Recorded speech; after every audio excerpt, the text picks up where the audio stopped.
स्वाध्याय का हमारा कार्यक्रम चल रहा है, जिसके अंतर्गत हम श्रीमद् भगवत गीता का अध्ययन कर रहे हैं और हम चौथे अध्याय का अध्ययन कर रहे हैं। तो हमने देखा, श्रेष्ठामृत भुजो यान्ति ब्रह्म सनातनम नायं लोकस्य यज्ञस्य कुतोऽन्य कुरु सत्तम। हे कुरुवंशियों में श्रेष्ठ अर्जुन, यज्ञ से बचे हुए अमृत का अनुभव करने वाले सनातन पर ब्रह्म परमात्मा को प्राप्त होते हैं। यज्ञ न करने वाले मनुष्य के लिए यह मनुष्य लोक भी सुखदायक नहीं, फिर परलोक कैसे सुखदायक होगा। अभी देखा हमने कि जो 30 श्लोक तक यज्ञ की बात करी। अब तीसरे श्लोक में जब हमने देखा था, तो तीसरे श्लोक का जो सेकंड लाइन थी, यानी उत्तरार्ध में साधक की प्रशंसा की थी भगवान। अब भगवान इस श्लोक में बता रहे हैं कि जो यज्ञ करने करोगे तो तुमको क्या लाभ होगा, और यज्ञ नहीं करोगे तो तुम्हें क्या हानि हो सकती। तो यज्ञ से बचे हुए अमृत का अनुभव करने वाले, अमृत क्या है? अमृत एक रसायन है जो कि अमरता का अनुभव करा देता है, आप फिर मरते नहीं। तो अमृत का अनुभव करा देता है। क्या कराएगा? जब हम निष्काम पूर्वक अपना कर्तव्य करेंगे तो हमको एक समता का अनुभव हो जाएगा। ये समता का अनुभव ही अमृत है। इस अमृत का अनुभव, ये जब समता हमारे अंदर आ गई तो ये अमृत का अनुभव कहलाएगा। और इसीलिए एक बार मैं किसी से मिली तो उन्होंने, मतलब मेरे बहुत नियर डियर किसी की डेथ हुई थी, तो मैंने, जो उनके गाइड थे, जो उनको हमेशा गाइड करते स्पिरिचुअली, तो मैंने उनसे यही प्रश्न किया कि वो कैसे चले गए, क्यों इतनी जल्दी ये सब हो गया। तो उन्होंने कहा क्योंकि उन्होंने मान लिया था कि जाना जरूरी है, जाते हैं सब। तब तो मुझे लगा कि क्या बात हुई है, मरते तो हर ही है, तो भी उन्होंने क्या मान लिया था। हम तो ये मान के चलते हैं कि पैदा हुए हैं तो मरेंगे। मैं उस समय उनकी वो इतनी गूढ़ बात को नहीं समझी थी, लेकिन जब हम ये श्लोक वगैरह अब पढ़ रहे हैं तो मुझे उनकी बात याद आई कि मरता कोई नहीं है। सिर्फ भगवत गीता हमको कह रही है कि हमने, जैसे हम मरते वैसे हर स्टेज पे मरे हैं हम अब तक। जब हमारा बचपन छूटा, हम बड़े हुए तो हमारा बचपना मर गया। फिर जब हम बड़े होके प्रौढ़ हुए, जवान होके प्रौढ़ हुए, तो हमारी जवानी मर गई। प्रौढ़ होके अब जब वृद्ध हो गए तो हमारी प्रौढ़पना मर गया। और वृद्ध होके मरेंगे तो वो भी तो एक अलग स्टेज ही है। अब बॉडी उसको नहीं ले पा रही, अब उसको नया देह चाहिए अपने कार्य करने के लिए, कर्म करने के लिए। तो वो नया देह लेके कर्म करे। तो इस तरह से मरता कोई नहीं है। तो यानी कि जो स्वरूप है वो अमर है हमारा। लेकिन हम मानते क्यों है? क्योंकि हम ने संसार का संग कर रखा, हमने उस सनातन परमात्मा का नहीं कर रखा, ब्रह्म का संग। अगर हम उसका संग करेंगे तो हम अपने आप को मरने वाली वस्तु नहीं मानेंगे, क्योंकि हमने वो सारा संसार के साथ अपना संबंध बना रखा है। इसीलिए हमको ये अनुभव नहीं होता, मृत्यु का अनुभव होता है। अब जब इन वस्तुओं को संसार के हित में लगा दिया तो क्या होगा? संसार के हित में लगाने से वो अमृत मिल जाएगा, यानी कि वो समता आ जाएगी। जो है अंदर वो हमको दिखाई देने लग जाएगी, प्रकट हो जाएगी वो क्षमता, समता। तो हमको जो स्वतः सिद्ध हमारा अ, अमरता का अनुभव है, वो हमको मैं अनुभव हो जाएगा। जब भी कोई भी कर्म करें उसको अपना कर्तव्य समझ कर करें तो वो यज्ञ कहलाएगा। और कर्तव्य क्या है? दूसरों के लिए किया गया कर्म ही हमारा कर्तव्य। जो कर्म अपने लिए किया जाएगा वो कर्तव्य नहीं है हमारा, केवल कर्म है जिससे हम बंध जाते हैं। जैसे हम एक्स वाई जेड किसी के लिए भी कोई भी काम करते हैं, चाहे अपने शरीर के लिए भी करते हैं। शरीर को भी तो हम दूसरा ही मान रहे हैं भगवत गीता के हिसाब से। शरीर भी हमारा हम नहीं है, शरीर भी दूसरा है। तो हम जब अपना शरीर की भी देखभाल करते हैं, रक्षा करते हैं, तो हमको उसको अपने ऐसा नहीं मानना कि मैं सुंदर लगूं इसलिए मैं योग करूं, मैं सुंदर लगूं इसलिए मैं भ्रमण करूं, मैं सुंदर लगूं इसलिए मैं अपनी स्किन की देख रेख करूं, मैं सुंदर ऐसा नहीं। अगर हम इसको भगवत दृष्टि से अपनी दृष्टि लगा लेंगे, योग करने से क्या होगा? हमारे जो भी आ, अंग हैं वो, उनमें हर तरह से मुड़ने की और ये शक्ति आ जाएगी। तो हम आसन लगा के बैठने के काबिल हो जाएंगे। इसलिए हमको वो करना है, योग करना है। प्राणायाम क्यों करना है? क्योंकि प्राणायाम भी तो यज्ञ बताया है। जब हम प्राणायाम करेंगे तो हमारे को, हमारे जो उद्देश्य है उसकी प्राप्ति जल्दी होगी, इसलिए हमको प्राणायाम करना है। हमको सात्विक क्यों खाना है? क्योंकि जब हम सात्विक खाएंगे तो विचार सात्विक रहेंगे। इसलिए इसलिए नहीं खाना है कि मैं मोटी हो जाऊं या मैं मेरे को ये प्रॉब्लम हो जाएगी, नहीं। मेरे को जो भी खाना है वो इस आधार पे खाना है कि मेरा जो वजन है, मेरा जो आसन में बैठने का समय है, वो मैं बढ़ा सकूं। मैं वजन में समय बढ़ा सकूं, मैं इस दिशा में सोच सकूं। क्योंकि अगर हम ज्यादा खा लेंगे और हैवी खा लेंगे तो हमको तो पेट ही पेट दिखेगा और तो कुछ दिखेगा ही नहीं। उसी की समझ आएगी कि पेट भारी हो रहा है या अभी नींद आ रही है, ये सभी दिखेगा। इसलिए कोई भी, आप अपने बच्चे के लिए भी कर्म कर रहे हो तो वो भी दूसरा है, बच्चा भी आप वो पर आप उसको भी प्रकृति का ही रूप मानो। लेकिन उसको करना कैसे है? कर्तव्य कर्म मान के उसी तत्परता से सबके लिए करना है। जब हम अपने लिए भगवान को जोड़ेंगे तो फिर तो सबको जोड़ सकते हैं ना आराम से, कोई दिक्कत ही नहीं।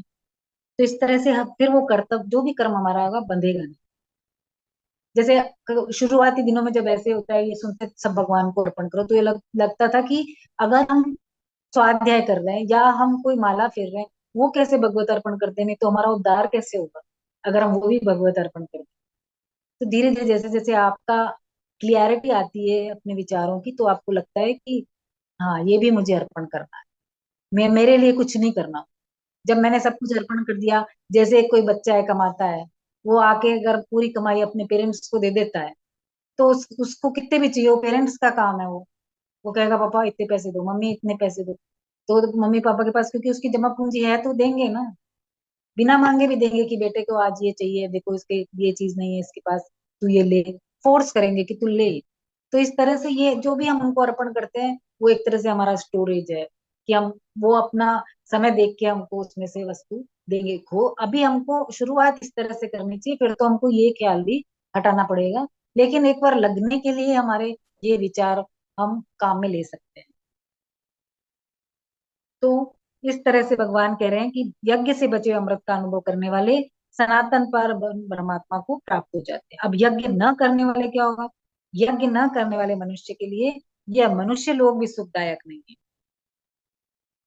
अभी हमने इस अध्याय में देखा था कि तीसरे तीसरे अध्याय में ही भगवान ने कहा था कि जो तू अगर कर्म नहीं करेगा तो तेरा शरीर का निर्वाह कैसे होगा।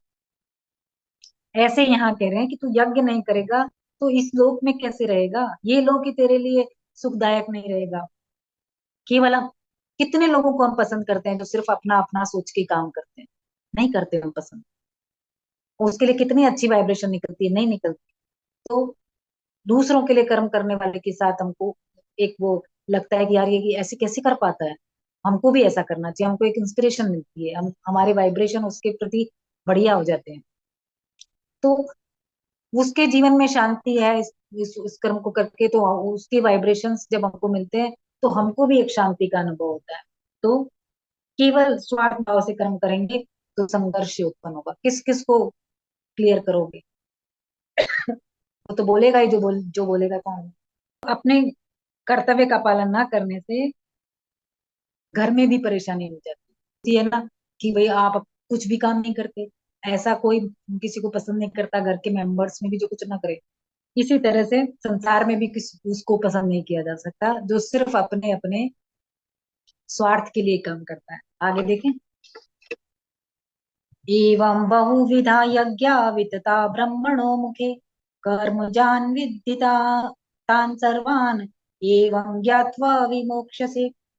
इस प्रकार और भी बहुत तरह के यज्ञ वेद की वाणी में कहे गए हैं। उन सब यज्ञों को तू कर्म जन्य जान।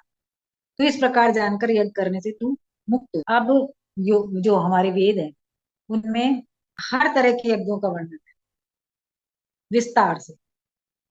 जिसकी जैसी निष्ठा है, जैसी प्रकृति है, उसके हिसाब से वो साधन करे। वेदों में सकाम कर्म के भी अनुष्ठान बताए हैं कि आप कोई भी यज्ञ कोई इच्छा लेके करो, वो भी बताया है। लेकिन वो करने से क्या होगा? हमको पदार्थ ही प्राप्त होंगे जो नाशवान। तो जो वेदों में वर्णित सकाम अनुष्ठान है उनको जो करेगा तो वो कहाँ जाएगा? स्वर्ग में। स्वर्ग में रहेगा जब तक कि वहां पे वो पुण्य उसको लाभ दे रहे हैं। जैसे ही पुण्य खत्म हो जाएंगे मृत्यु लोक में आना पड़ता है। इस प्रकार जन्म और मरण चलता रहता है। लेकिन जो अनुष्ठानों की बात यहाँ पे हो रही है वो सकाम अनुष्ठान नहीं है। यहाँ पे निष्काम कर्म करने की बात होती है, जिसके द्वारा परमात्मा की प्राप्ति होती है। उन सब यज्ञों को तू कर्म जन्य जान। जो अभी हमने 24वें से 30वें श्लोक तक जिन यज्ञों का वर्णन देखा, उसी प्रकार जो वेदों में जिनका वर्णन है उनकी बात होती है कि उन सब यज्ञों के तू कर्म जन्य जान। जो यज्ञ बताए गए हैं जो कि वेदों में हैं, वो सबके सब कर्म जन्य, यानी कि कर्मों के कर्मों का फल देने वाले। क्योंकि जो भी कर्म है या शरीर की जो क्रियाएं हैं, वाणी है हमारी, मन में जो संकल्प उठते हैं, ये सब कर्म है। अगर तू अपना कल्याण चाहता है, तो अर्जुन को भगवान कह रहे हैं तू अपना कल्याण चाहता है, तू करना क्या है? जो युद्ध कर रहा है उसको अपना कर्तव्य मान, पाप मानकर उसका त्याग मत कर। तो भगवान उसको कहना चाह रहे हैं कि तू जो युद्ध रूप कर्तव्य कर्म का त्याग करके तू कल्याण तो चाह ही रहा है, तो तू कल्याण के लिए कुछ और विधि विधि अपनाएगा। तो जब तेरे सामने एकदम कल्याण का मार्ग है, तो तू इसको क्यों नहीं पकड़ता है? तू युद्ध कर। कल्याण किसमें है? कर्मों से संबंध विच्छेद करने में। यदि तू ये जो तेरा कर्तव्य कर्म सामने आया है, इसको निर्लिप्त रह के करेगा, तब भी तेरा कल्याण हो जाए। क्योंकि बांधती क्या चीज है? आसक्त। अगर तू आसक्त होकर युद्ध करेगा तो बंध जाएगा, लेकिन तू आसक्त होकर युद्ध नहीं करेगा, जय पराजय को सोच के नहीं करेगा, बस अपनी जितनी तेरी ताकत है उससे युद्ध करेगा, तो तू बंधेगा नहीं। क्योंकि युद्ध तेरा धर्म है, स्वधर्म है। इस प्रकार जानकर यज्ञ करने से तू मुक्त हो जाए। अभी हमने देखा था कि भगवान ने पिछले श्लोकों में बोला था कि मैं जो हूँ, मेरी कर्म फल में कोई स्पृहा नहीं है, इसलिए मुझे कर्म नहीं बांध। और जो इस प्रकार मुझे जान लेता है वो कर्मों से नहीं बनता। मतलब ये हुआ कि जिसने कर्म करते हुए भी निर्लिप्त रहने का ज्ञान सीख लिया है, विद्या सीख ली है, और ये अनुभव कर लिया है, तो वो कर्मों से मुक्त हो जाएगा। कर्म बंधन उसको बंधन नहीं बनेंगे उसके। इस तरह से मतलब यह है कि फल की इच्छा का त्याग करके केवल लोक हित में कर्म करने से मनुष्य कर्म बंधन से मुक्त हो जाता है। हमारे आसपास कितनी क्रियाएं होती रहती है। जैसे कोई हमारा पड़ोसी, उस उनके आपस में घर में झगड़ा होता रहता है, तो क्या हम जाके उनमें उनके बीच में कुछ बोलते हैं? जाके नहीं बोलते ना। हो रहा है होने दो, क्योंकि रोज का काम है, होने दो। तो न हमको कुछ सुनना पड़ता है, ना वो हमको कुछ बोलते हैं। लेकिन किसी दिन जाके हम वहां पे जो दो लेडीज में हो रहा है, जिसमें भी हो रहा है, उनके बीच में बीच बचाव करेंगे या एक का पक्ष लेंगे, तो पलट में हमारे पास क्या आएगा? कि हमने ये कहा, हमने ये करा, यानी कि हमारे हमने कर्म किया, उसका हमको फल मिल गया। लेकिन लड़ाई रोज हो रही थी, हम तो ध्यान ही नहीं दे रहे थे। इसी तरह हमारे आसपास दिन भर कर्म चलते हैं, किसी ना किसी की क्रिया चलती रहती है, लेकिन जब हमने जिस क्रिया के साथ अपना संबंध जोड़ लेते हैं, वो ही क्रिया हमको बांध लेती। तो इसलिए हमको क्रिया से मनुष्य को संबंध नहीं रखना है। इस तरह से हम कर्म बंधन से मुक्त हो सकते हैं। आगे देखें। श्रेयान् द्रव्यमता यज्ञात् ज्ञान यज्ञ परन्तप सर्वं कर्माखिलं पार्थ ज्ञाने परिसमाप्यते। हे परंतप अर्जुन, द्रव्य में यज्ञ से ज्ञान यज्ञ श्रेष्ठ है।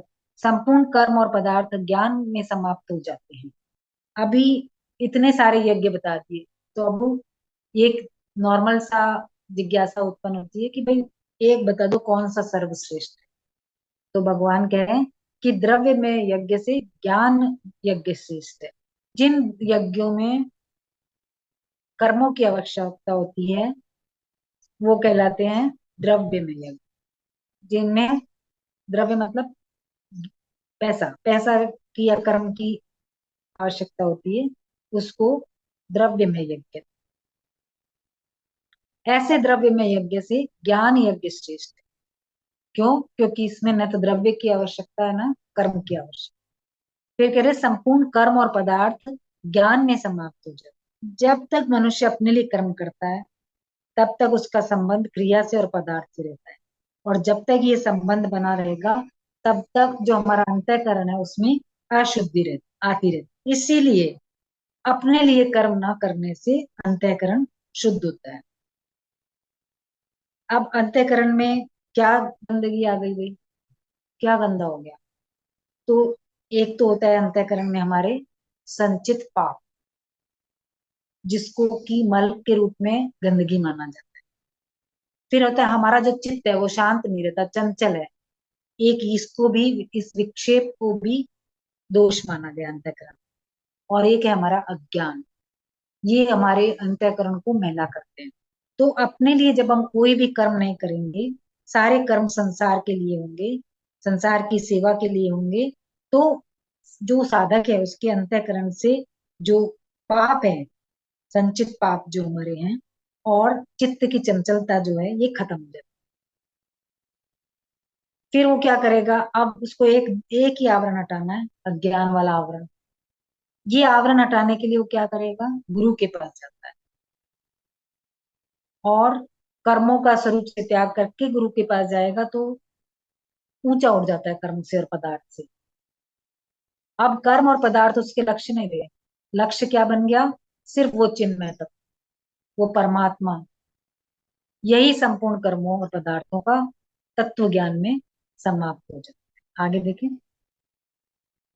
तद्विद्धि प्रणिपातेन परिप्रश्नेन सेवया उपदेक्षयन्ति ते ज्ञानम् ज्ञानेन तत्वदर्शिनः। उस तत्व ज्ञान को तत्वदर्शी ज्ञानी महापुरुष के पास जाकर समझ, उसको साष्टांग दंडवत प्रणाम करने से, उनकी सेवा करने से और सरलता पूर्वक प्रश्न करने से वे तत्वदर्शी ज्ञानी महापुरुष तुझे तत्व ज्ञान का उपदेश देंगे। अब यहाँ पे अर्जुन ने पहले भगवान को कहा कि पहले अध्याय में कि मैं तो अपने परिवारजन को मार के अपना भला नहीं देख रहा, और इनको मारने से तो मुझे पाप ही लगेगा, तो मैं पाप क्यों करूं, इससे तो मैं भिक्षा मांग के अपना जीवन निर्वाह कर लूंगा। तो इस तरह से अर्जुन भगवान को अपना कर्तव्य कर्म का त्याग करने में, श्रेष्ठता बताने में अपना कल्याण समझ रहे थे कि वो, मैं अपना ये कर्तव्य कर्म अगर करूंगा तो ये गलत हो जाए। परंतु भगवान ने क्या कहा कि तू, तेरे कल्याण के लिए तू कर्म का त्याग नहीं करे। अब यहाँ पे भगवान अर्जुन से कह रहे हैं कि अगर तू कर्मों का स्वरूप से त्याग करने को ही श्रेष्ठ मानता है, मतलब त्याग करके ज्ञान प्राप्ति तुझे करना श्रेष्ठ लगता है, तो तू किसी तत्वदर्शी महापुरुष के पास जा और वहां पे ज्ञान ले। मैं तुझे ये कह रहा हूँ, लेकिन ये वास्तव में भगवान ऐसा नहीं कह रहे। वास्तव में भगवान क्या कहना चाहते हैं, जैसे जैसे मैं हूं, मैंने कॉलोनी में एक दिन शेर देखा, मेरे साथ एक कोई मेरी, मतलब मदर इन लॉ, समझ, मेरी मदर इन लॉ ने भी देखा, हम दोनों ने देखा शेर। तो मैं घर में सुबह उठ के बता रही हूँ कि रात को हमने शेर देखा। तो कोई विश्वास नहीं करेगा, यहाँ पे तो लेपर्ड आता है, शेर तो आता ही नहीं है। तर्क देंगे, लेपर्ड तो आता नहीं है, इतने बजे तो हम भी जग रहे थे, हमने तो नहीं देखा, कई तरह। तो मैं क्या बोलूंगी कि अच्छा तुम जाओ दादी से पूछ लो कि शेर आया था ना रात को, हमने देखा था। मतलब अगर आपको मेरी बात में थोड़ा सा भी भेद लग रहा है, क्योंकि दोस्त भी हैं, सखा है, तो हो सकता है कि बात पे विश्वास नहीं हुआ हो, मान तो रहा है वो, लेकिन फिर भी। तो भगवान इसलिए कह रहे हैं कि तू अगर, तुझे ज्ञान ही प्राप्त करना ना, तो मैं तो तेरे को इतना दे रहा हूँ, तेरे को ऐसे मेरे को तू हल्के नहीं ले रहा है, इसलिए तू ज्ञानी के पास जा,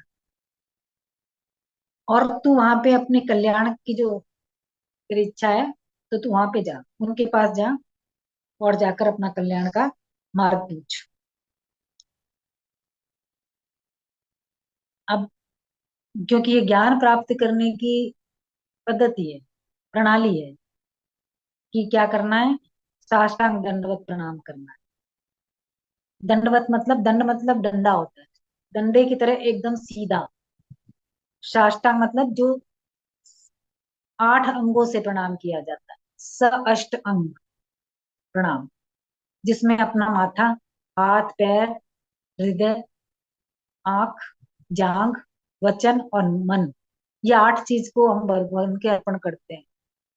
इसको बोलते हैं साष्टांग दंडवत प्रणाम। लेकिन स्त्रियों को साष्टांग दंडवत प्रणाम की मनाही है।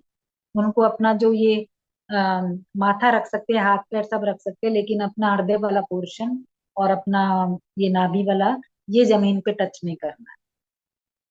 क्योंकि ऐसा माना जाता है कि अ, जो लेडीज है वो गर्भ धारण करती हैं, तो पृथ्वी को बोझ लगता है कि वो इस चीज को हम पृथ्वी के ऊपर डालते हैं। तो और कभी कभी ऐसा होता है कि ये दंडवत प्रणाम करने का जो सिस्टम होता है, उसमें मन में ये हो जाता है कि मैं प्रेग्नेंट हूं तो क्या हुआ, मुझे तो करना है। तो इस चीज को रोकने के लिए ये एक तरह से स्त्रियों के लिए दंडवत प्रणाम की मनाही है।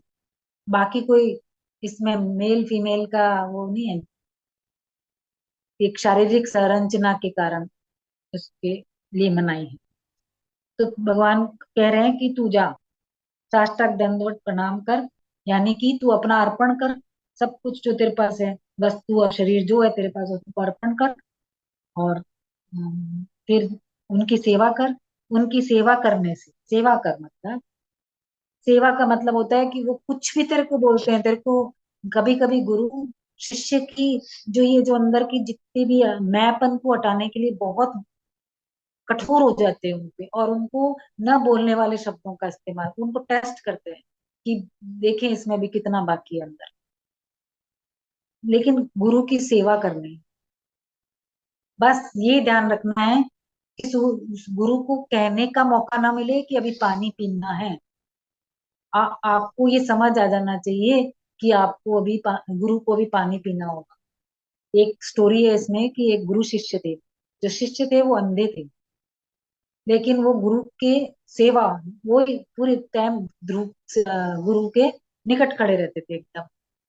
तो एक बार गुरु के एक शिष्य को कहीं जाना था, गए हुए थे शिष्य किसी कार्यवश। तो वहां जो गुरु जी थे वो अपनी मानसिक पूजन में व्यस्त थे।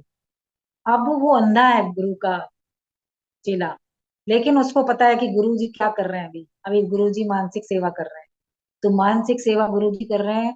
अब इतना ज्यादा गुरु के प्रति समर्पण भाव कि उनको भी पता चल गया कि गुरु जी को कोई गुरु का शिष्य पुकार रहा है। वहां से उसने गुरु को पुकारा, तो गुरु को आवाज आई, साथ में पास में खड़े शिष्य को भी आवाज आई। और शिष्य ने, गुरु पता चल गया अब गुरु तो मानसिक अपना पूजन छोड़ के कैसे जाएंगे, मुझे जाना चाहिए उसकी हेल्प कर। और वो वहां पहुंच गए उसकी हेल्प करने। अब गुरु भी अपना मानसिक पूजन खत्म करके वहां पे पहुंचे, देखा अरे तू कैसे आ गया यहाँ पे। बोला मुझे आवाज आ गई थी कि इसको सहायता की जरूरत है और आप व्यस्त थे। तो गुरु जी ने सोचा इसके तो भाई, ये तो, इसने तो बहुत ज्ञान अर्जन कर लिया, इसको तो, मैं तो इसकी आंख जो है मुझे देख रहा है, इसको कैसे इतना सब कुछ ज्ञान हो गया। तो इस तरह सेवा में, गुरु की सेवा में बड़ा कल्याण है। हमारे शास्त्रों में इसको बहुत बड़ा दर्जा दिया गया। तो जो शिष्य अपने गुरु के मन के संकेत के और आज्ञा के अनुपाल कार्य करते हैं ना, वही वास्तविक सेवा है। मतलब गुरु ये चाहते हैं कि मेरा शिष्य अपना जो मैं उसको रूटीन बताता हूँ उसको फॉलो करे, तो उसको वो फॉलो करना ही करना है। गुरु को दी हुई सबसे बड़ी सेवा ये होगी। गुरु इस सेवा से सबसे ज्यादा प्रसन्न है कि जो जो गुरु आपको बताते जा रहे हैं आप उस मार्ग पे चलते जा रहे हो, वो गुरु की सबसे बड़ी सेवा है। फिर कह रहे हैं, और सरलता पूर्वक प्रश्न करने से, सरलता पूर्वक प्रश्न मतलब जो जिज्ञासा है उसको, अपनी जिज्ञासा को शांत करने के लिए प्रश्न करे, न कि ये दिखाने के लिए कि गुरु को आता है या नहीं, या ये दिखाने के लिए कि मैं कितना ज्ञानी हूं, मुझे इस चीज का भी अंदाजा है। इसलिए मैं आपसे पूछ रहा हूँ कि इस तरह का भ्रम रख के प्रश्न नहीं किया जाना चाहिए। प्रश्न सरलता पूर्वक किया जाए, और करने से वे तत्वदर्शी ज्ञानी महापुरुष तुझे उस तत्व ज्ञान का उपदेश दें। तत्वदर्शी का मतलब है जिनको परमात्मा का जो तत्व है उसका अनुभव हो गया। और ज्ञानी का मतलब है उन्हें वेदों का भी ज्ञान है और शास्त्रों का भी ज्ञान। तो ऐसे जो तत्वदर्शी और ज्ञानी महापुरुष हैं उनके पास जाके ज्ञान प्राप्त करें। क्योंकि जो सिर्फ वे मतलब ये जो सिर्फ ज्ञान है जिनके पास शास्त्रों का, जरूरी नहीं है कि वो आपको भगवान के परमात्म तत्व का के पास ले जा सके। इसलिए तत्वदर्शी होना चाहिए जिसने पहले ही परमात्म तत्व को भली भांति से जान रखा है। ज्ञान प्राप्त तो करना है, तो ज्ञान के अधिकारी कौन है? तीन तरह के अधिकारी होते हैं ज्ञान। अंतःकरण की शुद्धि के हिसाब से उत्तम, मध्यम और कनिष्ठ। तो उत्तम अधिकारी कौन होता है? जिसको सिर्फ सुनने से तत्व ज्ञान हो जाता है। मतलब उस वो उत्तम अधिकारी वो होता है जिसको तत्व प्राप्ति के लिए लगन है। उसको इतनी लगन है कि उसको तत्काल करना है। ऐसा नहीं कि इस जीवन में नहीं तो अगले जीवन में या कभी हो जाए, नहीं। उसको इतनी लगन है कि उसको अभी करना है। तो वो जो भी वचन बोल रहे हैं उनके सुनने मात्र से उसको तत्व ज्ञान हो जाता है। मध्यम कौन है? जो सुनता है फिर उसका मदन मनन करता है और फिर उसका निधिध्यासन करता है। निधिध्यासन का मतलब होता है निरंतर चिंतन। फिर कनिष्ठ होते हैं जो कि जो जिनको बहुत शंकाएं हैं, और वो शंकाओं का समाधान करने के लिए बहुत से प्रश्न करता है उस तत्व को समझने के। तो अब उन शंका उसके पास है, उनका समाधान के लिए वेदों और शास्त्रों का ज्ञान तो आवश्यक है ही। लेकिन अब यहाँ पे सिर्फ उस तत्व को वेद और ज्ञान से, वेद के ज्ञानों से या कोई भी शास्त्रों के ज्ञान से नहीं समझा सकता। यदि यदि जो गुरु है वो तत्वदर्शी नहीं होगा तो क्या होगा? अगर वो तत्वदर्शी है लेकिन ज्ञानी नहीं है तो वो किसी भी शास्त्र के हिसाब से उसको शंका का समाधान नहीं कर पाएगा। लेकिन उसको वो खुद तो शास्त्र पढ़ा हुआ है लेकिन तत्वदर्शी नहीं है, तो उसकी बातों में जो वजन आना चाहिए वो नहीं होता, जिससे श्रोता को ज्ञान होता है। एक तो आप कोई भी, जैसे एक साधारण सा उदाहरण है कि मैं भगवत गीता की बात अपने बच्चों से करती हूँ, तो बच्चों को भगवत गीता पल्ले नहीं पड़ती। क्योंकि मैं कहती हूँ समता लाओ तो वो समता नहीं समझता उनको। लेकिन वो चैनल पे किसी की भगवत गीता, यंग बच्चे के मुंह से कुछ ऐसी चीज सुनते हैं तो वो मेरे को ज्ञान देते हैं कि मम्मी ऐसे देखो, ऐसी परिस्थिति में ये करना चाहिए, हमको ऐसे बुरा नहीं लगना चाहिए इस बात का। वो कह रहा था कि हमको किसी भी बात के लिए खूब खुश नहीं होना चाहिए और किसी भी बात के लिए खूब हमको बुरा भी नहीं मानना।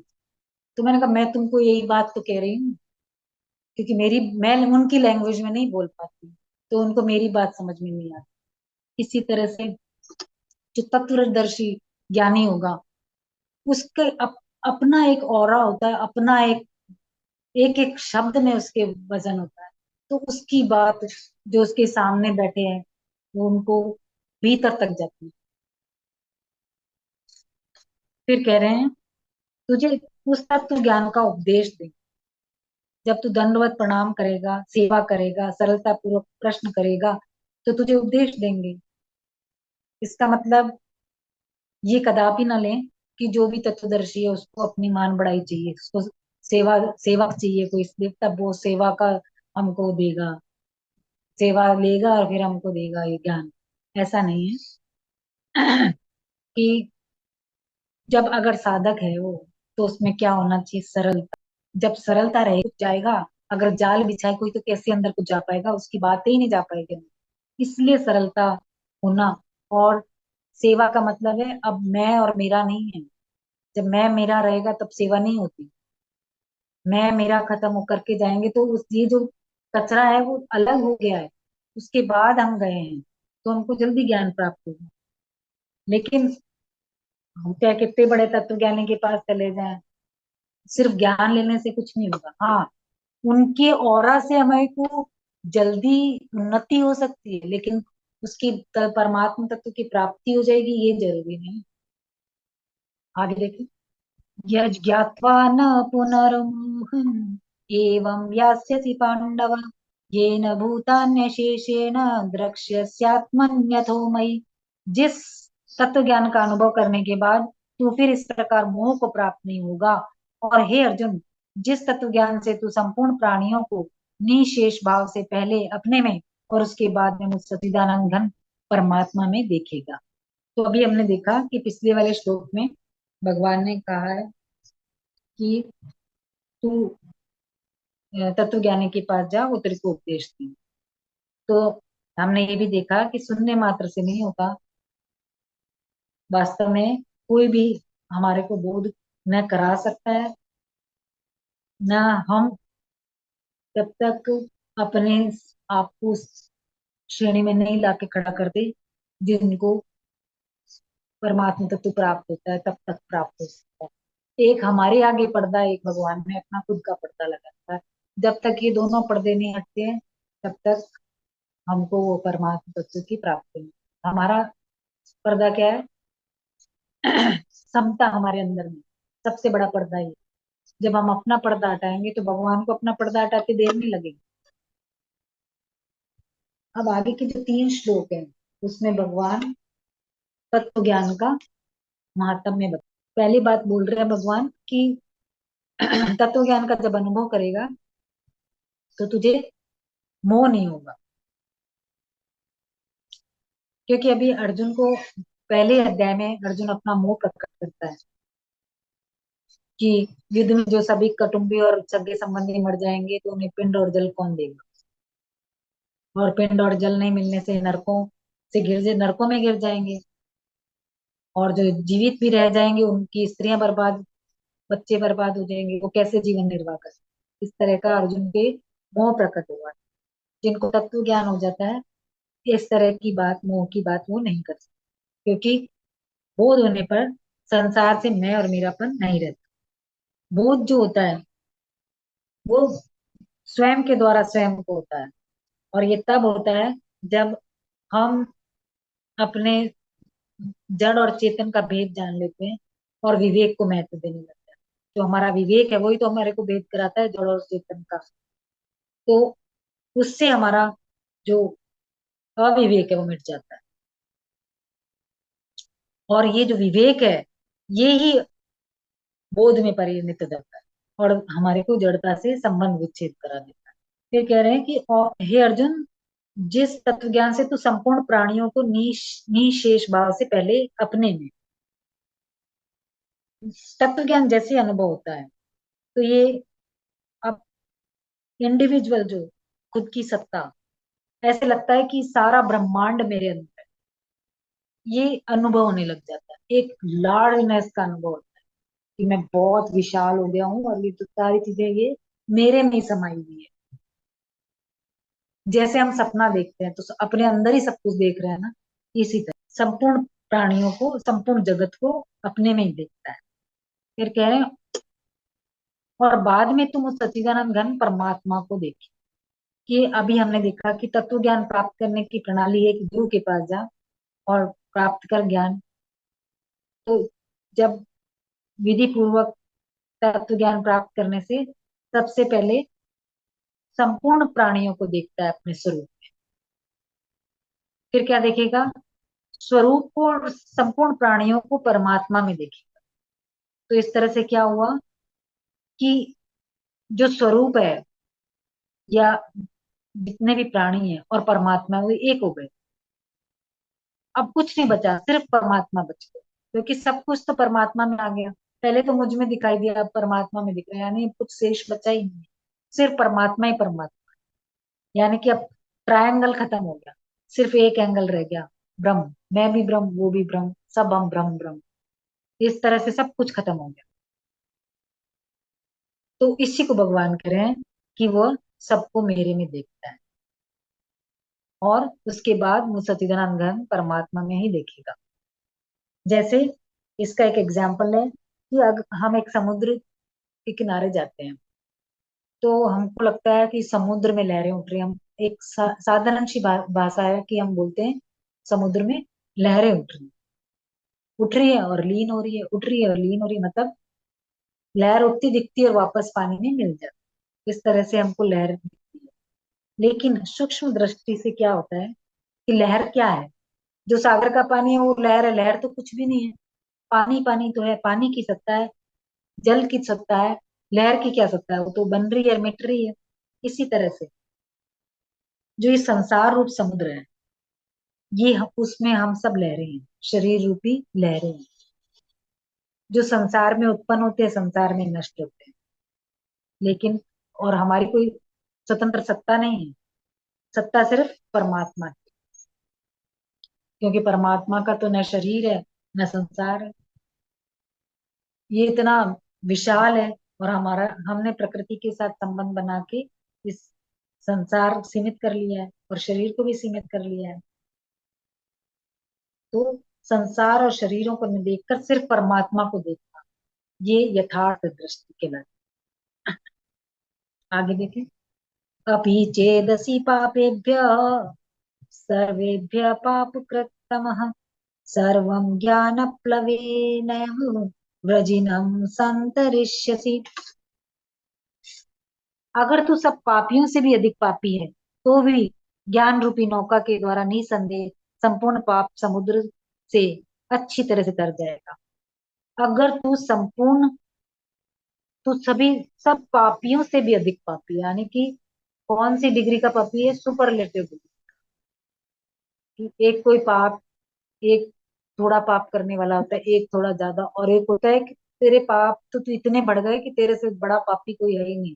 वो सुपरलेटिव डिग्री का प्रयोग किया है भगवान ने कि तू अगर सब पापियों से भी अधिक पापी है तो भी तू तत्व ज्ञान से संपूर्ण पापों से तर जाएगा। इससे कितनी बड़ी एक शांति मिलती है। कभी कभी ऐसा लगता है कि हमने तो ऐसे ऐसे खराब काम किए, अब हमारे को क्या भगवान माफ करे। लेकिन ये जो लाइन है, इससे जो भी साधक है उसको एक संतुष्टि होती है कि भगवान मेरे सब पापों को माफ कर देंगे, अनदेखा कर देंगे। जब साधन में लगता है आदमी, तो उसको एक जिज्ञासा होती है। तो उसको ये लगता है, क्योंकि पहले तो जाता ही नहीं है ध्यान कि मैंने कोई पाप किया है या नहीं। ध्यान कब जाता है? जब हम इस मार्ग पे आगे बढ़ने की कोशिश करते।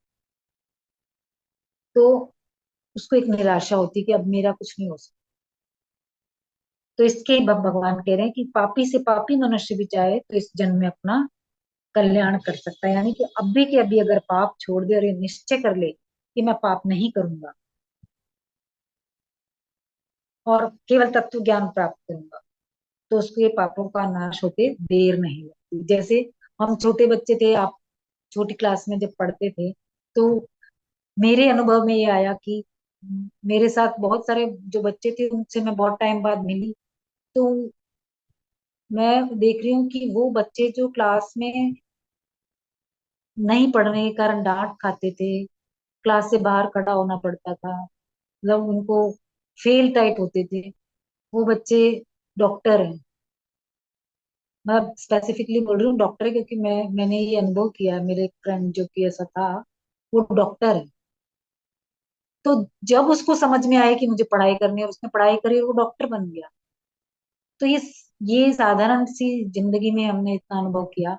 तो ये भगवान हमको श्योर कर रहे हैं कि तू पापी से पापी भी है, तब भी मैं तू तेरे सब पाप खत्म हो जाए जब तेरे में भगवत प्राप्ति की जिज्ञासा हो, इच्छा हो, तेरा उद्देश्य भगवत प्राप्ति हो जाएगा।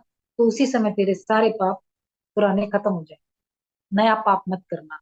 जैसे यहाँ पे देरी कितनी लगती है बस पाप खत्म करने में भगवान को।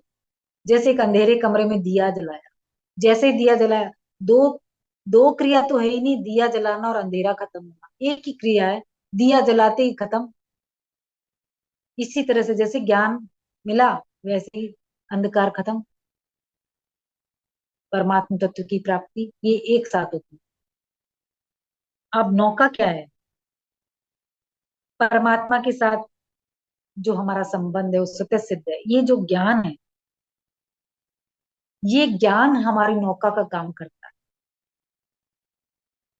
तो जब ये ज्ञान रूपी नौका जब तू चलाएगा, तो तेरे सारे पाप समुद्र से तू, ये सारा जो संसार है पाप समुद्र के नाता है, तू इससे तर जाएगा, यानी तू पार निकल जाएगा। इससे तेरे को वापस जन्मने और मरने की साइकिल में बंधना नहीं पड़ेगा।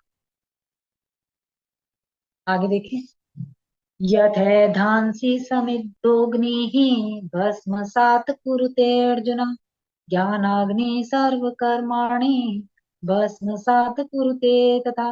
हे अर्जुन, जैसे प्रज्वलित अग्नि ईंधनों को सर्वदा भस्म कर देती है, ऐसे ज्ञान रूपी अग्नि संपूर्ण कर्मों को सर्वदा भस्म कर देती है।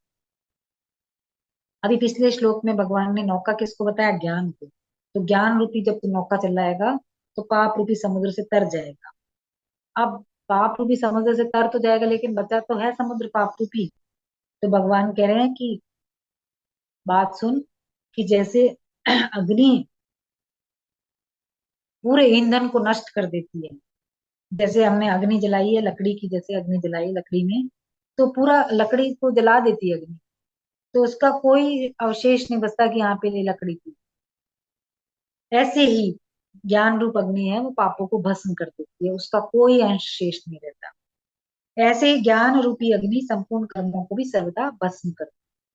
जो तत्व ज्ञान है, जैसे तत्व ज्ञान होता है, तो जो हमारे संचित कर्म है, यानी कि जो जन्मों से कर्म इकट्ठा हुए हैं, वो नष्ट हो जाते हैं। क्योंकि ये कर्म क्या है? अज्ञान के आश्रित होते हैं। ज्ञान हो गया तो ये कर्म नष्ट हो गया। अब तत्व ज्ञान होने पर हमारे साथ एक चीज और होती है कि हमारे मैं मेरा ये नष्ट हो जाता है, मैंने किया, जो अभिमान है ये नहीं रहता। इस तरह से हमारे जो क्रियामण कर्म है ये खत्म हो जाता है। फिर होता है कि जो हमारा प्रारब्ध कर्म है, घटना किसके लिए होता है?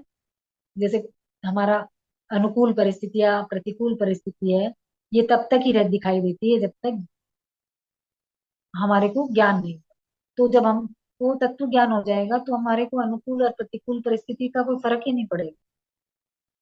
तो इस तरह से जब ज्ञान हो गया, तो कर्तापन खत्म हो गया, सुखी दुखी होना बंद हो गया। तो इस तरह से जो हमारा तत्व ज्ञान होने पर संचित कर्म खत्म हो जाते हैं, प्रारब्ध कर्म खत्म हो जाते हैं, और क्रियमाण कर्म भी खत्म। तो इन तीनों कर्मों से कोई संबंध नहीं रहता, और संबंध नहीं रहने से कर्म भस्म हो जाते हैं। आगे देखें। न हि ज्ञानेन सदृशं पवित्रमिह विद्यते, तत् स्वयं योग संसिद्धः कालेनात्मनि विन्दति। इस मनुष्य लोक में ज्ञान के समान पवित्र करने वाला दूसरा कोई साधन नहीं। जिसका योग भली भांति सिद्ध हो गया है, वह कर्म योगी उस तत्व ज्ञान को अवश्य ही स्वयं अपने आप में पा लेता है। यहाँ पे भगवान कर्म योग की विशेष महत्ता बता रहे हैं कि ये जो मनुष्य लोक है, इसको भगवान कह रहे हैं कि इस मनुष्य लोक के में ज्ञान के समान पवित्र करने वाला कोई साधन नहीं। क्योंकि जो भी पवित्रता है, इसी लोक में प्राप्त की जा सकती है, और इसी लोक में जो रहते हैं मनुष्य, उनको अधिकार है सिर्फ पवित्र ये प्राप्त ज्ञान प्राप्त करने का, अन्य शरीरों में नहीं। तो संसार की जो सत्ता है, स्वतंत्र सत्ता मानने से, और उसमें जो हम सुख ढूंढते हैं, तो जितने भी पाप हैं सिर्फ उसी कारण से उत्पन्न। जो भी हमारे में कमी आती है, दोष आते हैं, पाप आते हैं, वो किससे आते हैं? कि संसार को सत्ता दे रखी है, संसार को महत्व दे रखा है। जब तत्व ज्ञान हो जाता है, तो संसार की सत्ता मिट गई, सत्ता मिटते पाप होना बंद, और एक पवित्रता आ जाती है। इसलिए संसार में ज्ञान के समान कोई भी चीज पवित्र करने वाली नहीं है, ऐसा भगवान कह रहे हैं। तो जो भी हम दान तप व्रत उपवास पूजा जो भी करते हैं, प्राणायाम, या जो भी तीर्थ जाते हैं, ये सभी हमारे पापों को नाश करने के, उसको पवित्र करने वाले हैं।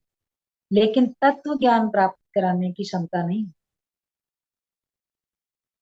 क्योंकि वे साधन है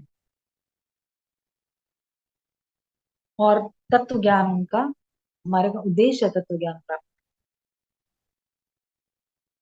जिसका योग भली भांति सिद्ध हो गया है, मतलब जिनका कर्म योग सिद्ध हो गया है, जिन्होंने भली भांति अपने आप को आरूढ़ योगारूढ़ कर लिया है, यानी कि कर्म योग में सिद्धि प्राप्त कर ली, योगारूढ़ हो गए। तो जैसे योगारूढ़ हुए वैसे ही तत्वबोध हो जाता है, और तत्वबोध होते ही संसार से संबंध विच्छेद होता है। तो कर्म योग की मुख्य बात क्या है कि अपना कुछ नहीं, संपूर्ण कर्म संसार के हित के लिए करना है, अपने लिए नहीं करना। जो भी सामग्री है, जो भी शक्ति है, जो भी क्रिया है, वो सब संसार की तरफ लगाना। ये अहम भाव भी नहीं रखना कि मैं सेवक। इस तरह जो संसार की सेवा में लगे रहते हैं, उनका संसार से संबंध विच्छेद हो जाता है, और इसी को योग की सिद्धि है। जिस तत्व ज्ञान से संपूर्ण कर्म भस्म हो जाते और जिनके समान पवित्र करने वाला कोई साधन नहीं है, उस तत्व ज्ञान को कर्म योगी संसिद्ध होने पर भी दूसरों किसी भी साधन के बिना अपने आप में ही तत्काल प्राप्त करे। यहाँ पे भगवान ने कहा है ना कि वह तत्व ज्ञान को अवश्य ही स्वयं अपने आप पा लेता है। जब योग में आरूढ़ हो गए तो तत्व ज्ञान की प्राप्ति होगी, फिर बाहरी किसी का आश्रय अवलंबन की जरूरत ही नहीं है। तो तत्व ज्ञान को प्राप्त करने के लिए जो कर्म योगी है, अब उसको कहीं जाने की जरूरत नहीं है, अपने आप में उसको स्वतः सिद्ध परमात्मा तत्व का अनुभव हो जाता है। आगे देखिए। श्रद्धावान् लभते ज्ञानं तत्पर संयतेन्द्रियः ज्ञानं लब्ध्वा परां शांतिम अचिरेण विगच्छति।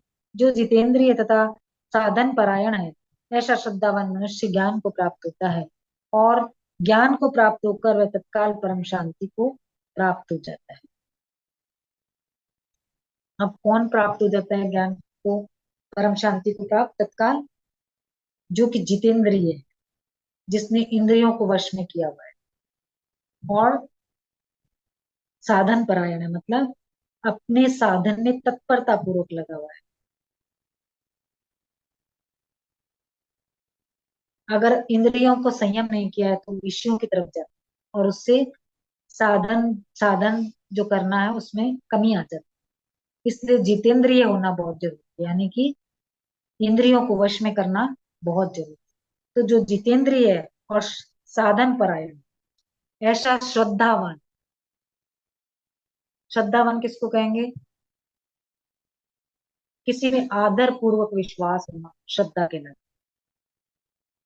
जब तक परमात्मा का अनुभव नहीं हो तब तक परमात्मा में विश्वास, गूढ़ गूढ़ विश्वास मानना चाहिए। क्योंकि ये जो दूरी मानी कि हमको परमात्मा कहीं से प्राप्त होंगे, किसी जगह से प्राप्त होंगे, या हमने जो अपनी दूरी बनाई हुई है भगवान से, वो हमारी बनाई हुई। भगवान ने हमारे लिए, हमारे, हमें खुद ही भगवान का ही रूप है ना। जब हम कह रहे हैं भगवान ने सोचा मैं अनेक रूपों में हो जाऊं, तो हर चीज, वस्तु, हर कुछ तो भगवान है। दूरी कहाँ है भगवान? लेकिन उसका अनुभव नहीं हो रहा। क्यों नहीं हो रहा? क्योंकि अंदर मैल, अंतःकरण शुद्ध नहीं। जिस दिन अंतःकरण शुद्ध हो जाएगा उस दिन उसका अनुभव हो जाएगा। तो श्रद्धा की बात हो रही है यहाँ पे। तो यहाँ पे भगवान कह रहे हैं कि ऐसा श्रद्धावान मनुष्य ज्ञान को प्राप्त हो जाता है। तो मतलब जिसमें नहीं प्राप्त हो रहा, इसका मतलब कि अभी पूरी श्रद्धा नहीं है उस भगवान, क्योंकि इंद्रियां भी विषयों की तरफ जाती है, इससे साधन नहीं हो पाता। और जब हमारी इंद्रियां दूसरी तरफ जाएगी तो हम कितने परसेंट भगवान की तरफ? उतना ही कम परसेंट भगवान की तरफ है जितना इंद्रियों की तरफ हमारा ध्यान, सॉरी, संसार की तरफ हमारा ध्यान। तो जब तक हम 100% भगवान की तरफ नहीं आएंगे तो परमात्मा तत्व की प्राप्ति नहीं। एक एक ही नाव में सवार होके हमको मिल सकता है, दो नाव में सवार होके वो नहीं मिल सकता। तो देरी का कारण क्या है? श्रद्धा की कमी। क्योंकि हमारे अंदर अभी भी जब तक ये जो संसार है इसकी सत्ता को हम महत्व देते रहेंगे, तब तक भगवान के प्रति श्रद्धा 100% नहीं मानी जाए। तो ये भगवान आगे कह रहे हैं कि ज्ञान को प्राप्त प्राप्त हुए तत्काल परम शांति को प्राप्त हो। अब यहाँ पे भगवान कह रहे हैं कि जो श्रद्धावान पुरुष है वो परम शांति को प्राप्त हो जाता है, यानी जन्म मरण के चक्कर से छूट जाता है। तो अब परम शांति प्राप्त नहीं होने का कारण क्या है? कि जो वस्तु हमारे स्वयं में विद्यमान है हम वहां नहीं ढूंढ रहे, हम दूसरी जगह ढूंढ रहे। ये परम शांति हमारे अंदर है, परंतु हम शांति ढूंढते कहाँ है? बाहर, सांसारिक वस्तुओं में ढूंढते हैं। कि मेरा आज मन बहुत खराब है, शॉपिंग करनी, तो थोड़ी आराम मिलेगा। कईयों को होता है कि आज बहुत अच्छा खाना है, तब जाके टेंशन खत्म हुई। किसी को बहुत लंबी वॉक करनी है, तब उसकी शांति खत्म हुई। तो हम शांति कहाँ ढूंढ रहे हैं? बाहर। इसी तरह हम शांति की खोज में लगे रहते। शांति है कहाँ? हमारे भीतर है। हमको भीतर देखना है, भीतर ढूंढना है शांति। तो जब तत्व ज्ञान का अनुभव होने पर संसार से संबंध विच्छेद हो गया, तो वो शांति मिल गई, तो तत्काल प्राप्त हो। आगे देखें। अज्ञश्च अश्रद्धानश्च संशयात्मा विनश्यति, नायं लोकोऽस्ति न परो न सुखम संशयात्मनः। विवेकहीन और श्रद्धा रहित संशयात्मा मनुष्य का पतन हो जाता है। ऐसे संशयात्मा मनुष्य के लिए न यह लोक है, न परलोक है, न सुखी है। अब जो विवेकहीन है, जो संशयात्मा मतलब जिसको संशय है, वो मनुष्य, भगवान उसकी निंदा कर रहे हैं। क्या कह रहे हैं? कि उसका पतन हो जाता है। अभी विवेक जागृत नहीं है। जितना भी जागृत हुआ है उसको कोई महत्व नहीं है। साथ ही श्रद्धालु भी नहीं है, अश्रद्धा। ऐसे पुरुष का भगवान बता रहे हैं कि उनका मार्ग में, पारमार्थिक मार्ग में पतन हो जाता है। क्योंकि संशय युक्त है ना उनकी बुद्धि।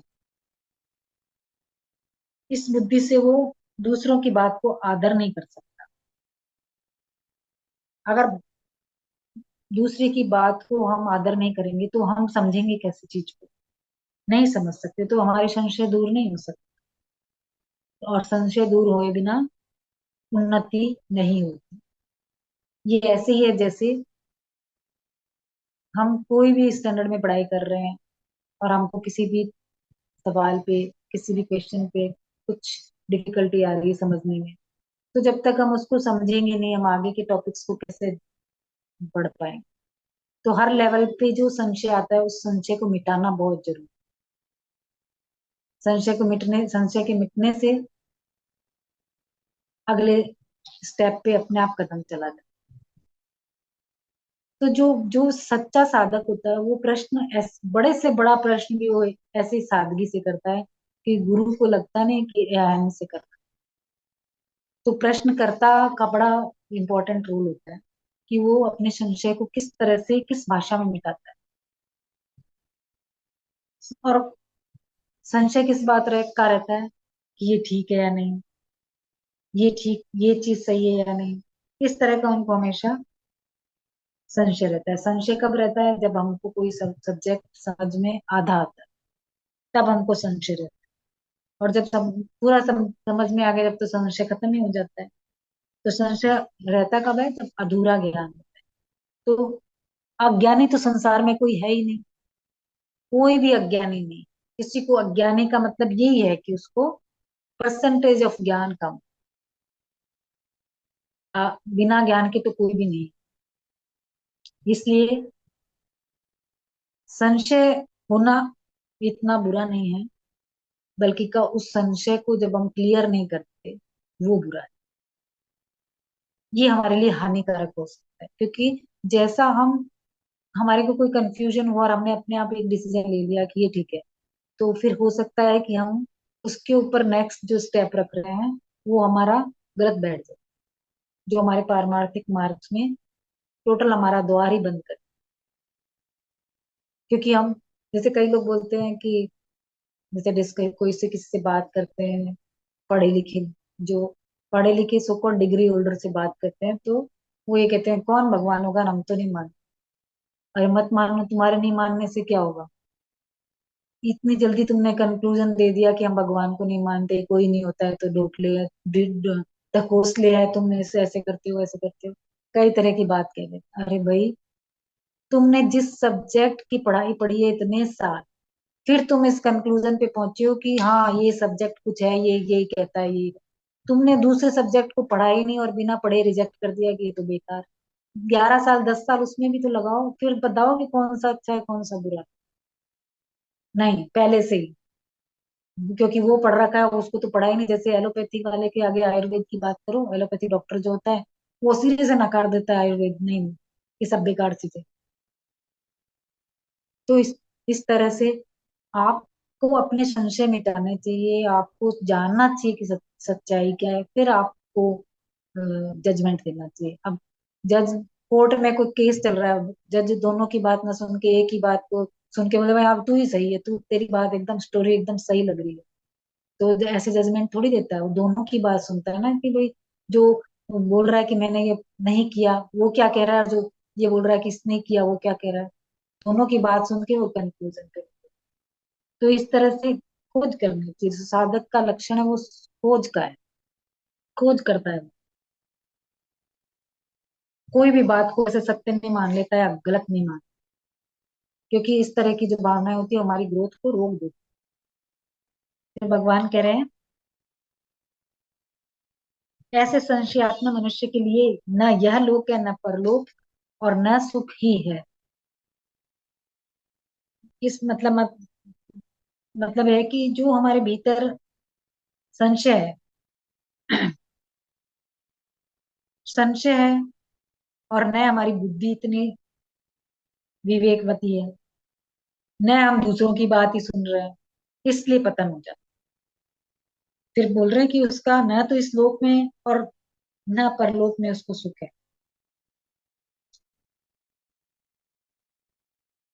जो ये संशयात्मक मनुष्य है, इस लोक में भी उसका व्यवहार बिगड़ जाता है, क्योंकि वो हर बात में संशय करता है, शक करता है। जैसे किसी आदमी से भी मिलेगा तो जज करेगा कि ये आदमी ठीक है क्या, ये कैसा आदमी था, मतलब जैसे उसने पीठ मोड़ी उसके लिए सही और गलत का निर्णय पटाख से दे दिया, ये तो ऐसा है। भोजन को देखा, मैं इतने फ्राइड मैं तो नहीं खाऊं, मेरी हेल्थ खराब करेगा, बस इसी पे नजर। या ये भोजन मेरे को कितना सही लगेगा, मेरे लिए क्या हित में रहेगा, ये कितना मेरा अहित हो जाएगा इसको खाने से, इस तरह से कि हर बात में एक संशयात्मक बुद्धि रहती। तो ऐसे मनुष्य को कल्याण नहीं। क्यों? क्योंकि जो दुविधा है, ये दुविधा वाला जो नेचर है, वो एक निश्चय पे उसको नहीं पहुंचा सकता। उसको कभी लगेगा कि मैं बैठ के ध्यान कर लूं, माला जप लूं, इसमें मैं कल्याण कर लूं, कभी वो सोचेगा कि नहीं इससे कुछ नहीं होने वाला, मैं तो समाज सेवा में लगता हूँ।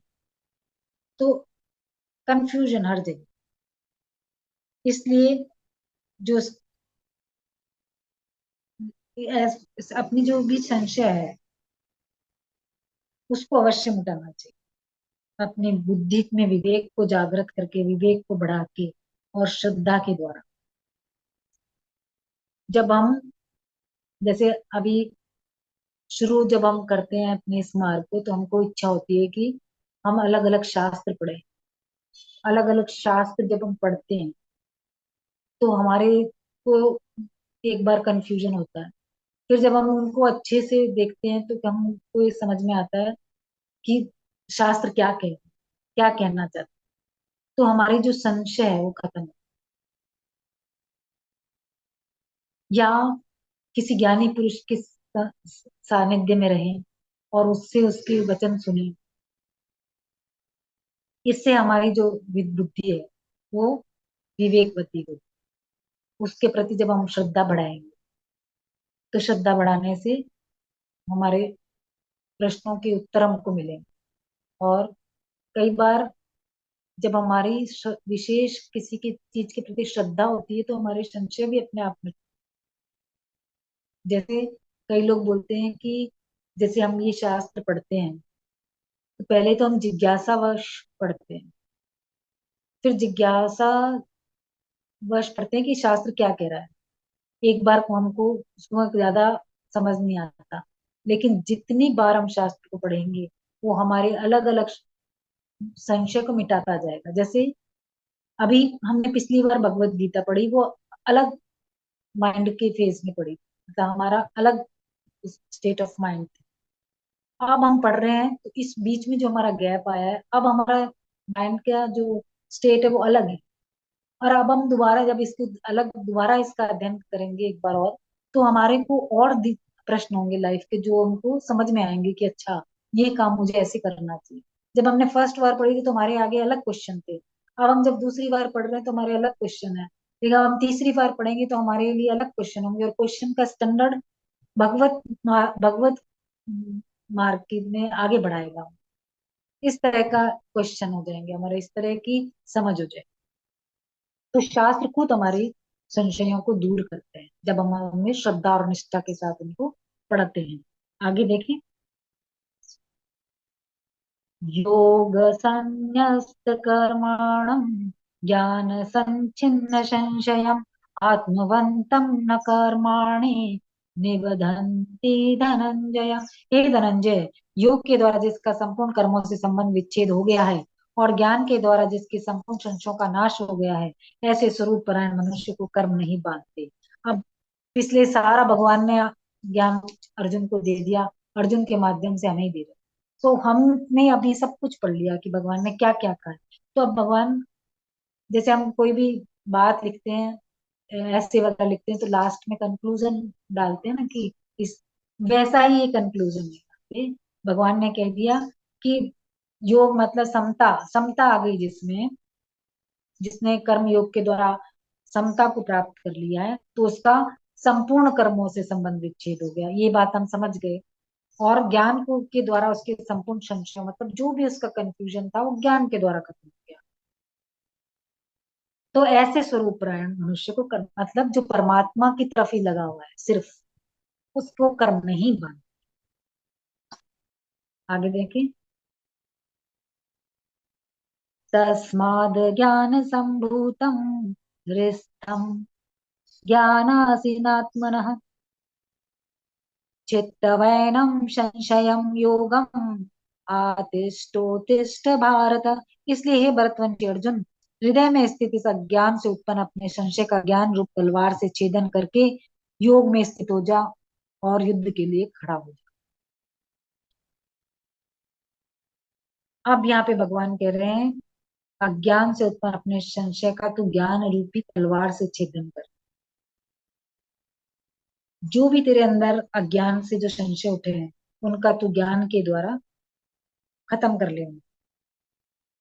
क्या म- अज्ञान क्या था कि मैं हर चीज को अपनी समझ रहा था और सिर्फ जो भी कर्म था वो अपने लिए कर रहा था, लेकिन अब तुझे करना क्या है कि तुझे अपने लिए कोई तेरी कोई वस्तु है ही नहीं, ये समझना है। और कोई भी तेरे को जो भी तू कर्म करेगा वो सिर्फ अपने लिए ना हो, ये तेरे को सावधानी रखनी है। और ये तेरे को जो भी तेरी क्रिया है, तेरा कर्म है, जो भी पदार्थ है वो संसार की सेवा के लिए ही लगाना।